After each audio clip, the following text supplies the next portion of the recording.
दोस्तों नमस्कार, वंदे मातरम, जोहार। मैं हरनंदन चौहान और आपने देखना शुरू कर दिया जनता दर्शन से जी।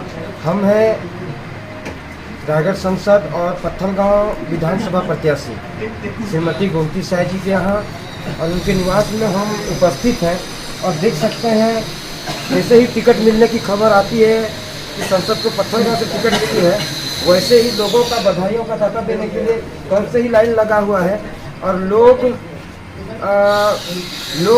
कल से ही आतिशबाजी क्षेत्र में कर रहे हैं और खुशी मना रहे हैं कि यहाँ पे पत्थलगांव से श्रीमती गोमती साय को टिकट मिली है। तो हम उनसे आपको साक्षात्कार करवाएंगे, साथ ही आप मिलवाएंगे और उनसे जानेंगे कि किस मुद्दे को लेके वह पूरी पत्थलगांव विधानसभा के चुनाव लड़ने की तैयारी कर रहे हैं। तो बने रहिए आप जनता दर्शन सी जी के साथ। दोस्तों नमस्कार, वंदे मातरम, जोहार। मैं हरनंदन चौहान और आपने देखना शुरू कर दिया जनता दर्शन से जी। आज हमारे साथ हैं रायगढ़ के संसद और पत्थलगांव विधानसभा के प्रत्याशी। जिन 3 लोगों में से संसद को चुनाव लड़ाए हैं उसमें मजबूत लोगों ने 3 संसदों को प्रत्याशी बनाई है, उसमें से एक हमारे क्षेत्र के गोमती साय जी। हम उनसे डायरेक्ट आपसे मिलाएंगे और पूछेंगे कि किन रणनीति और किस मुद्दे को लेकर चुनावी विधानसभा में जा रहे हैं। तो देर ना करते हुए हम आपको डायरेक्ट साक्षात्कार करवाते हैं श्रीमती गोमती साय जी से। सबसे पहले तो मैडम आपको पत्थलगांव विधानसभा से टिकट मिलने को बहुत बहुत बधाई और शुभकामनाएं। थैंक यू, धन्यवाद आप सभी को। भाजपा किन रणनीति के तहत रेणुका सिंह केंद्रीय मंत्री हैं, बीजेपी प्रदेश अध्यक्ष अरुण साव और आपको किन रणनीति के तहत चुनाव लड़ाने की तैयारी कर रही है? देखिए, भारतीय जनता पार्टी हमेशा एक रणनीति के साथ चुनाव में उतारती है किसी भी प्रत्याशी को, और भारतीय जनता पार्टी का जो भी प्रत्याशी रहता है वो नेता नहीं होता है, एक साधारण कार्यकर्ता होता है।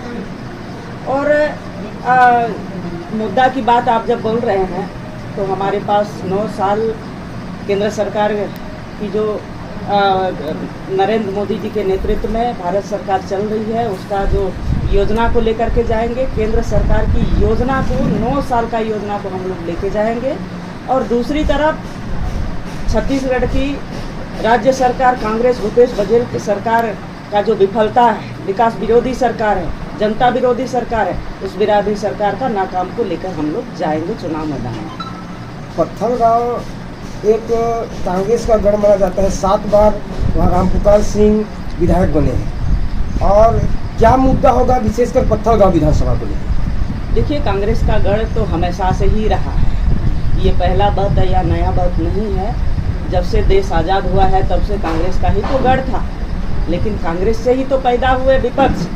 और आज जिस तरह से देश में वातावरण बना है कांग्रेस के विरोध में, कांग्रेस लगभग विलुप्त सा हो गया है पूरे देश में। ये छत्तीसगढ़ में 15 साल भारतीय जनता पार्टी का सरकार था। लोगों ने सोचा कि 15 साल हो गया है भाजपा का सरकार, एक बार इन लोगों को भी बनाकर देखते हैं। ऐसा एक 2018 के चुनाव में माहौल पैदा हुआ था लोगों के मन में। और जो आज जो है 5 साल होने के बाद कांग्रेस सरकार 5 साल हो गया और कांग्रेस सरकार का जो मानसिकता को देख करके लोगों का मन फिर से पुनः जागृत हो गया है कि भाजपा सरकार ही अच्छा था। ये विकास सरकार था, विकास की गंगा बहाने वाली सरकार था, जनता के हित में काम करने वाली सरकार था। तो पुनः छत्तीसगढ़ की जनता के मन में जो है वो भाव जाग गया है कि अब छत्तीसगढ़ में भी भारतीय जनता पार्टी का सरकार बनेगा, ऐसा लोगों की मानसिकता में है। पत्थलगांव विधानसभा किस मुद्दे के लेकर आप चुनावी तैयारी में उतरेंगे? देखिए, पत्थलगांव विधानसभा व्यक्तिगत रूप से अगर कहा जाए, किसी क्षेत्र विशेष को अगर कहा जाए तो हम लोग के पास बहुत सारे मुद्दे हैं। दशकों से जो विधायक रहा है, आज जो क्षेत्र को जा कर के आप देखिएगा तो विकास नाम का तो कोई चीज़ है ही नहीं। शिक्षा के क्षेत्र में इतना पिछड़ा हुआ है, स्वास्थ्य के मामले में इतना पिछड़ा हुआ है, कहीं भी मतलब रोड है ना, पुल पुलिया है ना, मतलब कहीं बिजली है ना, कहीं पानी है। वहाँ जाने से पता चलता है कि कितना मतलब पीछे है वो विधानसभा। ये जब क्षेत्र में घूमने लगते हैं तो लोगों के मन में ये भी आता है और ये भी विचार आता है कि इस बार हम लोग बदलेंगे। जिस तरह से आपने अकेले सांसद रह के पूरे रायगढ़ और जशपुर जिलों में 8 विधायक को एक तरफा टक्कर दिया, क्या आप पत्थलगांव से पूरे रायगढ़ में दौरा रहेगा, पूरे छत्तीसगढ़ में दौरा रहेगा आपका? देखिए, एक विधायक प्रत्याशी होने के साथ साथ मैं सांसद भी हूँ और निश्चित है मेरे संसदीय क्षेत्र में मतलब 8 विधानसभा है और प्रदेश के जो नेतृत्व हमको जहाँ जहाँ भेजेंगे बीच में मेरे को जाना पड़ेगा और मैं जाऊँगी, निश्चित है समय निकाल करके सभी जगहों में जाने का प्रयास मेरा रहेगा। घोषणा पत्र कब तक आने की संभावना है? हाँ, देखिए, बहुत जल्दी घोषणा पत्र बन गया है और निश्चित है प्रत्याशी घोषणा हो गया है और जल्दी ही घोषणा पत्र भी जारी हो जाएगा। सरगुजा, जिस टाइप से सरगुजा में एक कार्यक्रम, मोदी जी का कार्यक्रम है, क्या यह जशपुर जिला में होने वाला है?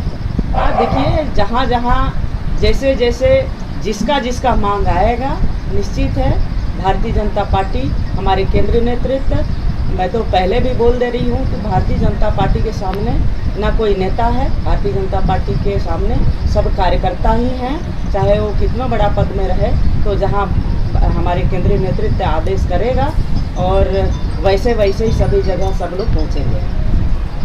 तो देखें, सांसद और पत्थलगांव प्रत्याशी श्रीमती गोमती साय ने अपनी बात बेबाकी से रखी और कहा कि हम कांग्रेस की विफलता को और मोदी जी के जितने भी जन कल्याणकारी योजनाओं को लेकर जनता के साथ जाएंगे और साथ ही यहाँ सरकार बनाएंगे। यह बात खुलकर अपने बात रखी। तो हमारे इस चैनल के साथ जुड़े रहें और हमारे चैनल को लाइक करें, सब्सक्राइब करें, शेयर करें और हमारे इस चैनल को प्यार दें। बहुत बहुत धन्यवाद। जय हिंद, जय जवाहर।